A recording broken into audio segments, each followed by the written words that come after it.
In this bonus episode, I got to speak with Michelle Krowl, the Civil War and Reconstruction manuscript specialist at the Library of Congress. I really enjoyed this discussion on the collections the Library of Congress has and how early or amateur historians can explore these resources and take a look at primary sources. To learn more about the Library of Congress and start to explore their collections, head to LOC.gov, and I encourage you to search Henry Wilson. Apologies for my voice sounding a bit stuffy in today's interview. I had a cold back when it was recorded, but nonetheless, I hope you enjoy my interesting conversation with Michelle Krowl.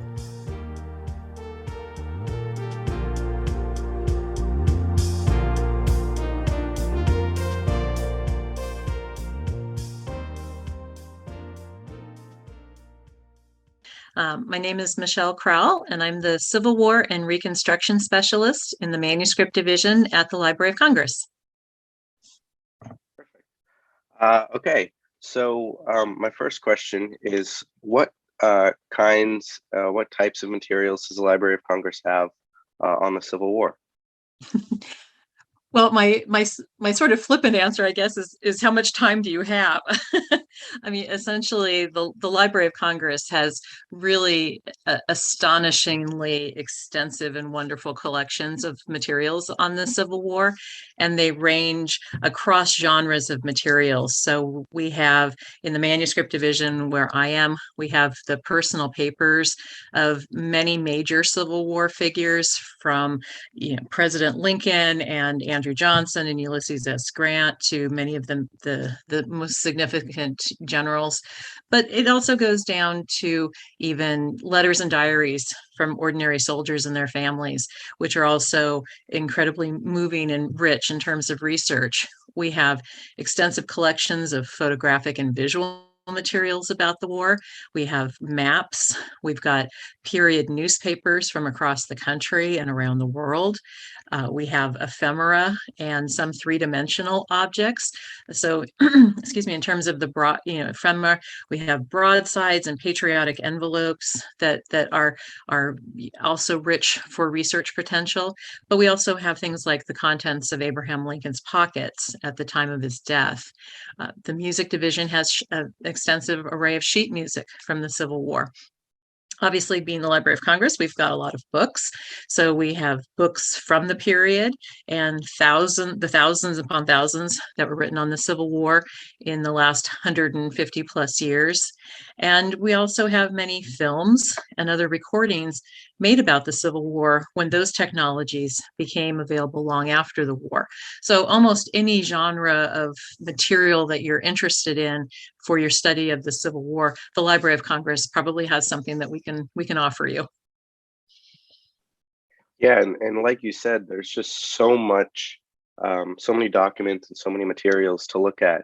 What would you tell someone passionate about learning about the Civil War, like what they could look at, what they should do to learn through primary documents?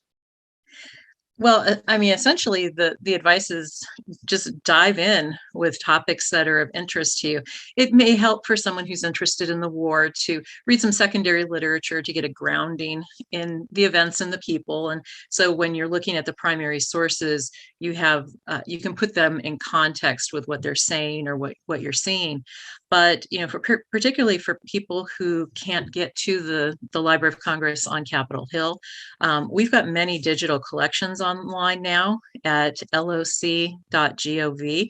So go to our website, click on digital collections, start looking through to see what we have. So if you're new to using primary sources, though, you may want to start with looking at maybe period photographs or newspapers to get a sense of the era.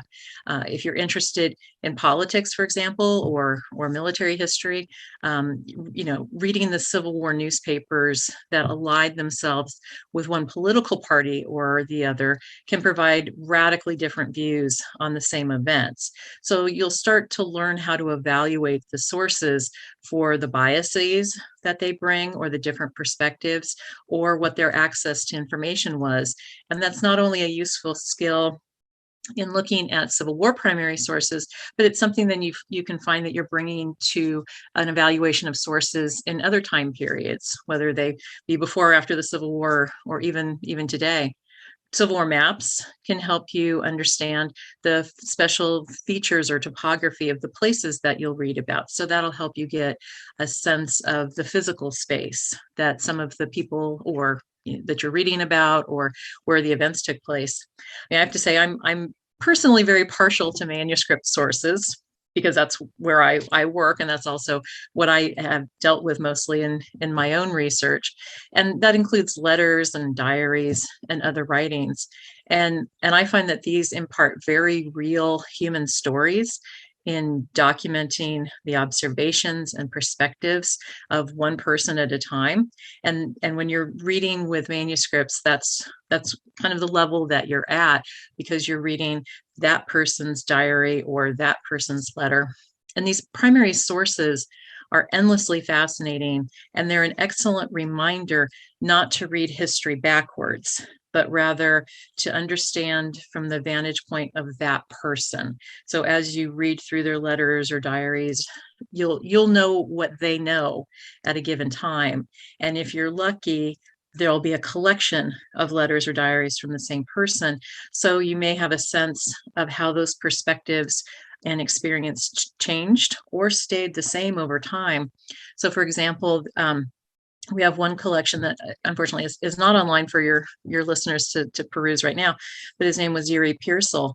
And the collection is large enough that you can follow him through the war and see how his perspectives on African Americans changed.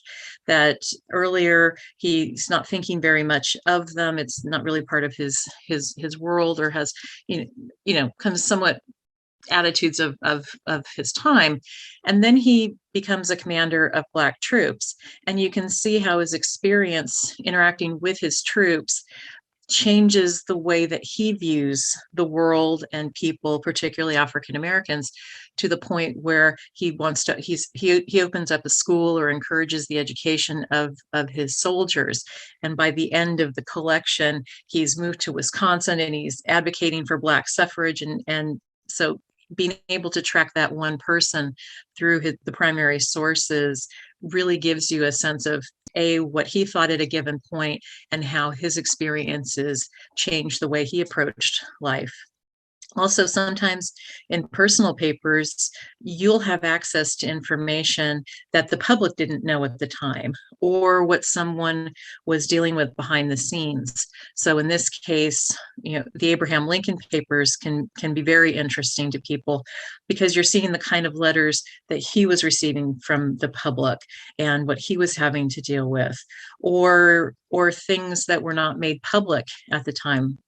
For example, his July 14th, 1863 letter to General Meade after the Battle of Gettysburg, where he's so frustrated that Meade didn't pursue Lee after Gettysburg, and says, "Your golden opportunity is gone, and I am distressed immeasurably because of it." But he never sent it. And you see him working through his frustrations, or essentially getting it out on a piece of paper and then thinking, I can't send this for a multiplicity of reasons, and putting it in his papers, and people not seeing that until his collection became made public. But one thing I will say for someone who might be diving into primary resources for the first time, particularly if you want to start or you're interested with Civil War letters and diaries, is that most of them are written in cursive handwriting, and not always good handwriting, or using standardized spelling. So if you don't have a lot of experience with cursive handwriting yet, it may be a challenge at first, but stick with it, puzzle it out, because it can be so rewarding when you're really getting into somebody's writings. And then once you have a comfort level with it, then I will encourage people to go to crowd.loc.gov, because that's our volunteer crowdsourced transcription project to try to get some of these documents transcribed so that they're more keyword searchable and accessible to people. And we've got several Civil War collections that are part of that. Yeah, that's awesome. I wasn't familiar with the crowd thing, because reading the letters is certainly a challenge when you don't have a guide for the cursive. But Yeah, I totally agree with everything you said. And, I find that reading primary sources can sometimes be a lot more interesting than reading, backwards or reading textbooks. It gives a lot more personification to the events.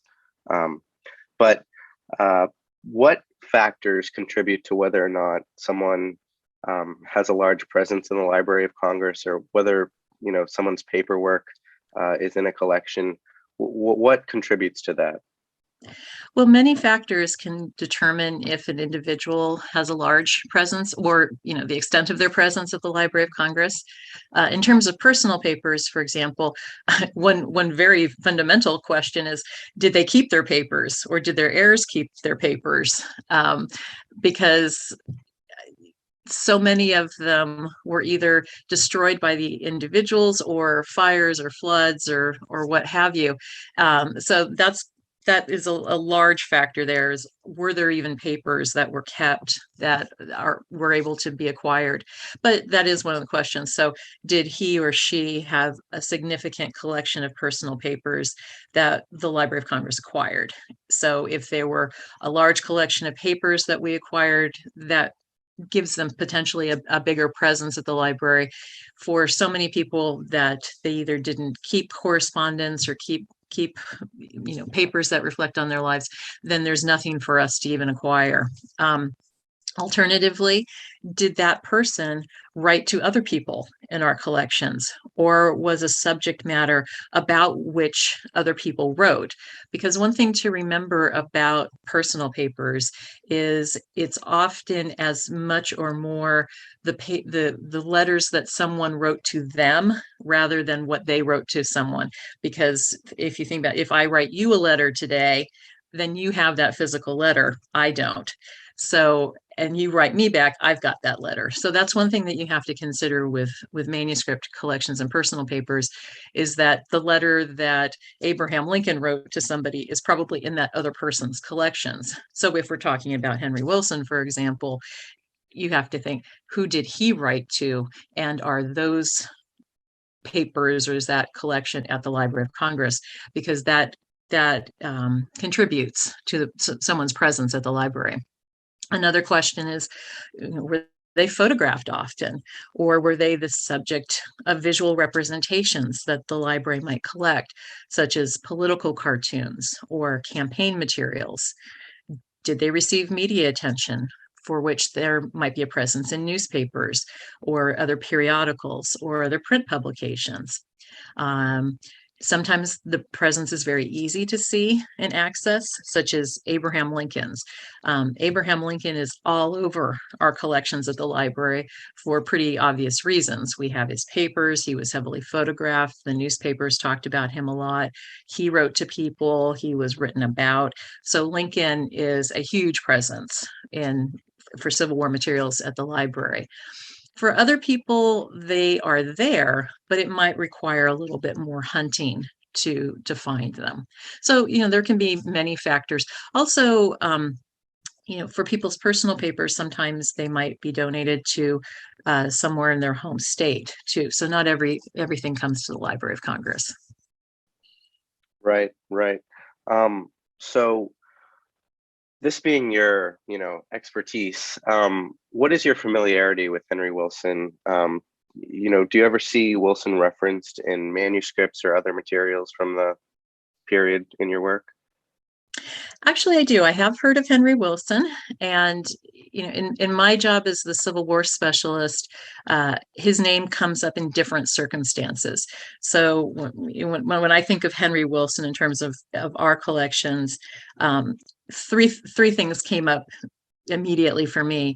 For one thing, the manuscript division has a small collection of Henry Wilson's papers, to which we recently added a wonderful letter regarding the caning of Charles Sumner. So we we acquired the bulk of the Henry Wilson papers back in 1942, but sometimes we're able to acquire additional materials through gift or purchase through various means.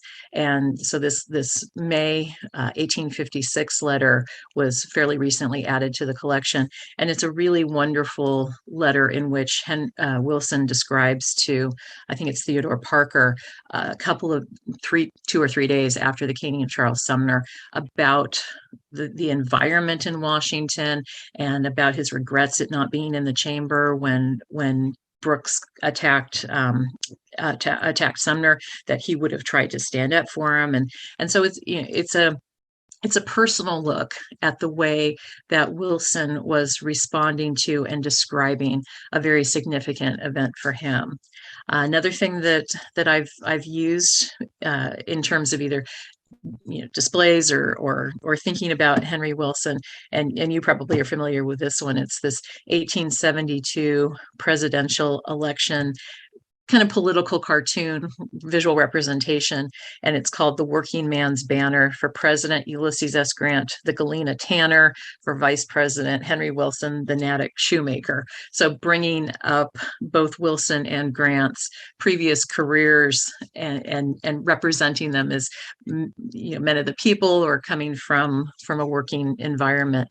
And so that visual representation is very powerful and interesting. But you also have to know something about those two individuals to know what's being represented there. And I have to admit, Henry Wilson's name always comes to mind for me with some regularity when you study Clara Barton and her Civil War career and activities as a relief worker, as Wilson was one of her great political champions in Washington. Not only were they both from Massachusetts and had that connection, but Wilson was very supportive of her relief work, of her activities, of creating an office for missing soldiers after the war. He helped get her supplies and introductions to useful people. And even more than that, he helped buoy her spirits when they were flagging. So you can find him either in letters. She also mentions him in her diary. So if you're studying Clara Barton, you're also getting introduced to Henry Wilson because of the important role that he played in her life and her career. But of course, Wilson is also represented in our newspaper collections, our photographic and visual arts collections. You'll find him in the Congressional Record. So there's a lot of different ways, because of the different things that Henry Wilson was involved in, particularly in terms of his political career and outspokenness on issues of the day, and also defending rights for women and African Americans, that you may be able to find him in a variety of different resources at the library. Awesome.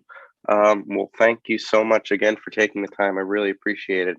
And just, is that the Theodore Parker letter that you mentioned, is that available online? Unfortunately, that isn't available online. That's a collection that we have not digitized yet. Okay. All right. I mean, I don't know if as part of your podcast, if you have a place online where you can post images, because I can send you images of the letter if you'd like. Yeah, that would be fantastic, actually, if you could do that. Sure. Yeah. Do you have a form or something? I know sometimes you need to, or will you just do it over email?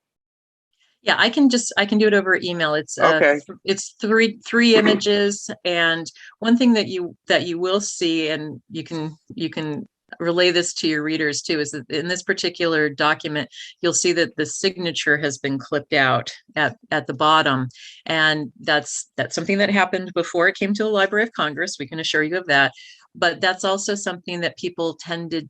It was for autograph seekers, essentially.